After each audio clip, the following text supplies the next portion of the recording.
मराठा आरक्षणाकरता मराठवाड्यामध्ये आंदोलनाची लाट जी आहे ती तीव्र झालेली होती। मनोज जरांगे पाटील यांनी आपलं उपोषण जे आहे ते काल अखेरीस मागे घेतलेलं आहे। मनोज जरांगे पाटील यांची समजूत काढण्याकरता निवृत्त न्यायाधीशांसोबत संपूर्ण मंत्रिमंडळातले काही सहकारी गेलेले होते, परंतु 2 महिन्याचा कालावधी दिलेला आहे। 2 महिन्याच्या कालावधीत खरं तर मराठा समाजाला आरक्षण मिळणार का हा देखील सगळ्यात महत्त्वाचा प्रश्न आहे। या सगळ्या संदर्भात बोलण्याकरता आपल्यासोबत आमदार प्रकाश सोळंके सर आहेत। सोळंके सर, खरं तर मराठा आरक्षणाच्या संदर्भात मराठवाड्यात तीव्र भावना लोकांच्या उमटत होत्या। तुमच्या घरावरही देखील खरं तर संपूर्ण जाळपोळ आणि तुमच्या कार्यालयाची तोडफोड मराठा आंदोलकांकडून करण्यात आलेली होती। आता 2 महिन्याचा कालावधी जो आहे तो मराठा आरक्षणाकरता पुन्हा मनोज जरांगे पाटलांनी दिला। या संदर्भात मला खुलासा करायचा आहे। मी काल सविस्तरपणे पत्रकार परिषदेत बोललो। मी काही मराठा आंदोलकांना याच्यामध्ये जबाबदार धरत नाही। त्या जमावामध्ये काही अवैध धंदा करणारे, काही माझे राजकीय विरोधक, त्यांच्या संस्थेतले काही कर्मचारी, त्याचप्रमाणे इतर समाजाचे मराठा बिगर म्हणजे मराठा व्यतिरिक्त काही माणसं त्याच्यामध्ये होते आणि त्यांनी एक नियोजित कट करून माझ्या घरावर हल्ला केला आणि त्यांचा उद्देश हा मला वैयक्तिक माझ्या जीविताला हानी पोहोचवण्याचा त्यांचा उद्देश होता। हे एका कटाच्या स्वरूपात हा कट कुठं शिजला, कशा पद्धतीनं त्याची अंमलबजावणी झाली या बाबतीत संपूर्ण माहिती मी पोलीस प्रशासनाला दिलेली आहे। त्यामुळं माझा जीवसुद्धा जो काही वाचला आहे तो त्यातील काही मराठा आंदोलकांनीच माझा जीव वाचवलेला आहे। त्याच्यामुळं मी मराठा आंदोलकांना याच्यामध्ये अजिबात दोषी धरत नाही। आता दुसरा जो प्रश्न तुम्ही विचारलेला आहे की काल जरांगे पाटलांच्या सोबत मंत्रिमंडळातील काही मंत्री असतील, काही निवृत्त न्यायाधीश ज्यांना या समितीवर काम करायचे, अशा सगळ्या लोकांनी त्यांच्याशी चर्चा केली आणि 2 महिन्याची मुदत आता वाढवून देण्यात आलेली आहे। मी सुद्धा कालच्या पत्रकार परिषदेत हेच बोललो होतो की जरांगे पाटलांशी चर्चा करून जी काही सरकारची अडचण आहे ती अडचण त्यांना मोकळेपणाने सांगावी आणि किती वेळ निश्चित लागेल हे आरक्षणाचा प्रश्न सोडवायला याच्या बाबतीत काहीतरी कालमर्यादा ठरवून घ्यावी सरकारने स्वतःवरच। कारण नुसतं असं 1 महिना मुदत द्या, 2 महिने मुदत द्या एवढं म्हणून चालणार नाही। आता अतिशय समाजाच्या प्रक्षोभ भावना झालेल्या आहेत, अतिशय तीव्र भावना आहेत आणि त्याच्यामुळं सरकारनेच आता जो काही वेळ जरांगे पाटलांनी त्यांना दिलेला आहे त्याच्या आत हे आरक्षण मराठा समाजाला द्यावं अशी माझी सरकारला सुद्धा विनंती राहणार आहे। खरं तर तुमची एक ऑडिओ क्लिप या सगळ्या संदर्भातली व्हायरल झालेली होती। त्यानंतरच संपूर्ण मराठा समाज त्यांच्या तीव्र भावना ज्या आहेत त्या उसळलेल्या पाहायला मिळालेल्या होत्या। आता मनोज जरांगे पाटील यांनी आपलं आमरण उपोषण जे आहे ते मागे घेतलेलं आहे। तुम्ही मनोज जरांगे पाटलांची जाऊन भेट वगैरे घेणार आहात का? या सगळ्या संदर्भात त्यांच्याशी काही संवाद चर्चा वगैरे साधणार आहात का? तसा मी प्रयत्न करीन, मी जाईन त्यांच्याशी प्रत्यक्ष।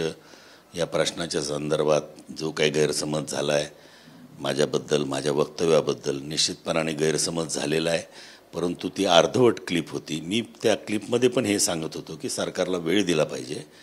ही माझी पहिल्यापासूनची भूमिका आहे की असं घाई गडबडीत प्रेशर आणून जर कायदा केला तर तो कोर्टात टिकणार नाही, ही माझी पण भावना आहे पहिल्यापासून। त्यामुळं योग्य अशी टाईम देऊन कायद्याच्या चौकटीत बसणारा आणि कोर्टात टिकणारं आरक्षण मराठा समाजाला आता निश्चितपणे द्यायची गरज आहे। यापूर्वी 2दा प्रयत्न झाला पण तो कोर्टात टिकला नाही, म्हणून सर्व आज जे निवृत्त न्यायमूर्तीची शिंदेसाहेब मदत घेत आहेत ते अतिशय चांगली गोष्ट आहे। नेमक्या कोणत्या कारणामुळं कोर्टाने हे आरक्षण रद्द केलं ते कारणं किंवा त्या त्रुटी परत त्या कायद्यात राहू नयेत या दृष्टिकोनातून अतिशय काळजीपूर्वक काम करण्याची गरज आहे। आणि मला विश्वास आहे की निवृत्त न्यायमूर्ती गायकवाड साहेब असतील, त्याचप्रमाणे न्यायमूर्ती भोसले साहेब असतील, कोणी ज्यांच्याकडे हे काम सोपवलेलं आहे ते लोक निश्चित त्याच्यातून कायदेशीर मार्ग काढून मराठा समाजाला कायमस्वरूपी टिकणारं आरक्षण देतील असा विश्वास या ठिकाणी मला वाटतो। खरं तर तुमच्या घरावरती हल्ला झाला, तुमचं कार्यालय देखील जाळण्यात आलं. त्यावेळेस तुमचं संपूर्ण कुटुंब हे घरी होतं. तुमचे मुलं असतील, तुमची नातवंड असतील. खरं तर हे किती भावनिक होतं. खरं तर तुम्ही ज्या समाजाचं नेतृत्व करतात त्या समाजाच्या संदर्भातल्या तुम्ही ज्या स्पष्टपणे भावना ज्या आहेत त्या तुम्ही त्या ऑडिओ क्लिपच्या माध्यमातून मांडल्या, सगळं केलं. इतकं होताना देखील तुमच्या घरावरती हल्ला होणं, ह्यामध्ये तुम्हाला काय वाटतं काय? म्हणजे हे किती भावनिक होतं हे सगळं? नाही, मराठा समाज आज भावनिक आहे, विशेषतः तरुण पिढी भावनिक आहे. कारण गेली अनेक वर्षापासून हा प्रश्न रेंगाळलेला आहे.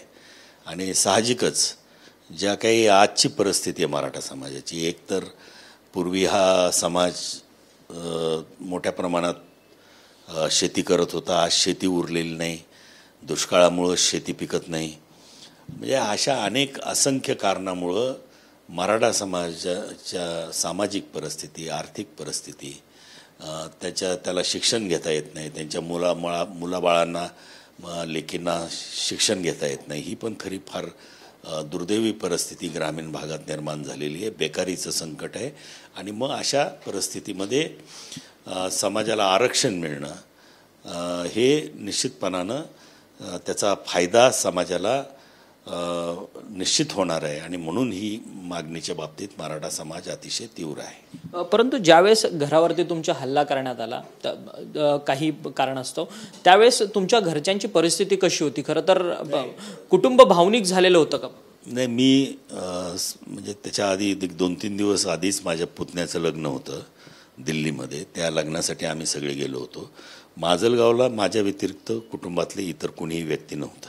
मी एकटा होतो. खरं तर पण हा हल्ला तुम्ही म्हणतात की तुमच्या संपूर्ण तिथं स्थानिक राजकारणांमुळे ह्या सगळ्या घडलेल्या घटना आहेत. तुम्ही काल सुद्धा पत्रकार परिषदेत म्हणालात की पोलीस संपूर्ण बघ्याची भूमिका कुठेतरी घेत होतं. म्हणजे गृहमंत्रालय जे आहे ते सपशेल अपयशी ठरलेलं आहे काय? नाही, असं काही म्हणता येणार नाही. पोलिसांची संख्या त्या ठिकाणी 5-6 पोलीस होते. एवढ्या मोठ्या पुढं पोलीस काय करणार आहे? ते निश्चितपणानं त्यांनी कुठलीही ॲक्शन घेतली असती, त्या ठिकाणी काही केलं, लाठीमार केला असता किंवा उद्या अश्रूधूर सोडले असते किंवा आणखीन काही हवेत गोळीबार केला असता. परंतु म्हणजे मला असं वाटतं की पोलिसांचं असं मत झालं होतं की एवढ्या मोठ्या म्हणजे जमावापुढं कुठली ॲक्शन घेतली तर ते आणखीन चिथावणी दिल्यासारखं होईल, अधिक तीव्र भावना होतील. कदाचित या कारणामुळं पोलिसांनी ॲक्शन घेतली नसावी.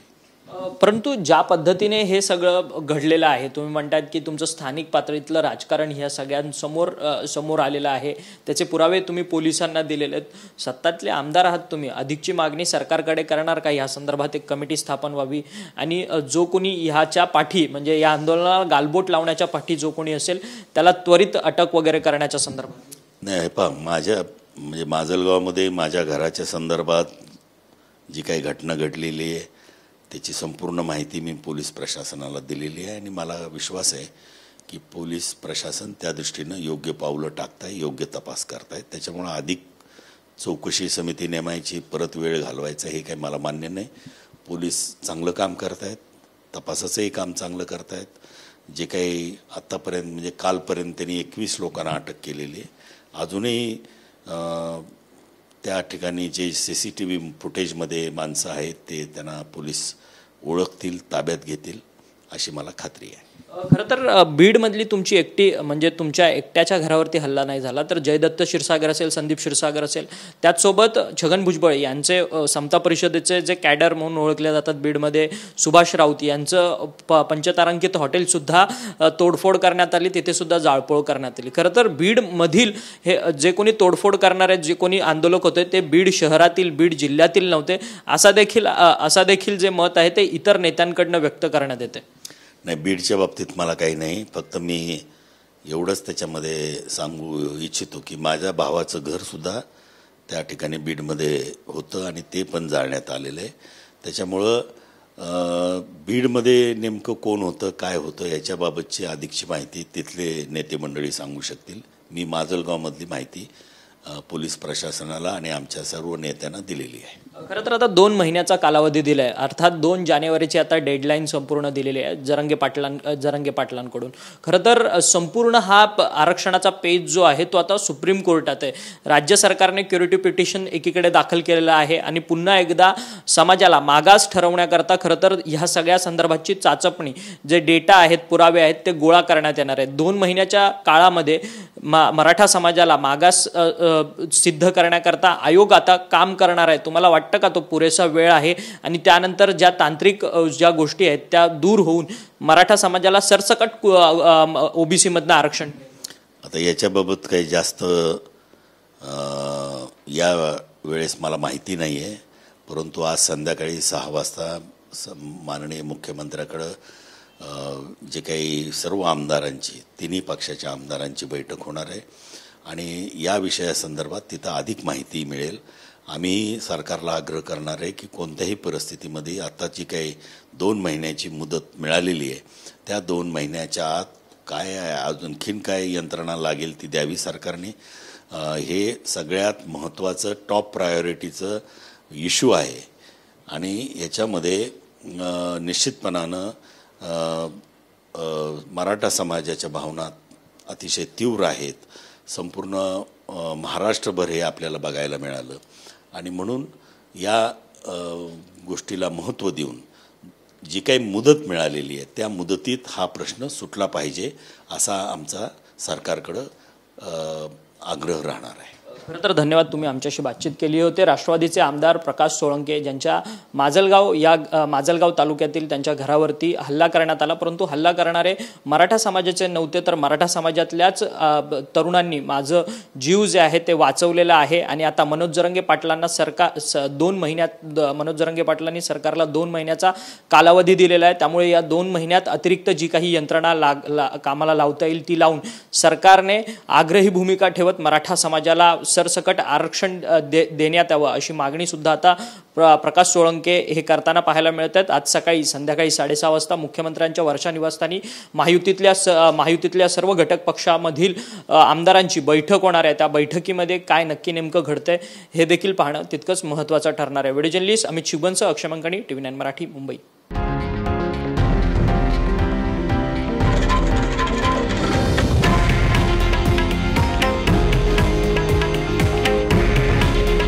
हे आहे देशातील नंबर 1 न्यूज नेटवर्क आणि आपण पाहत आहात TV9 मराठी. काळजी तुमची, हित महाराष्ट्राचं.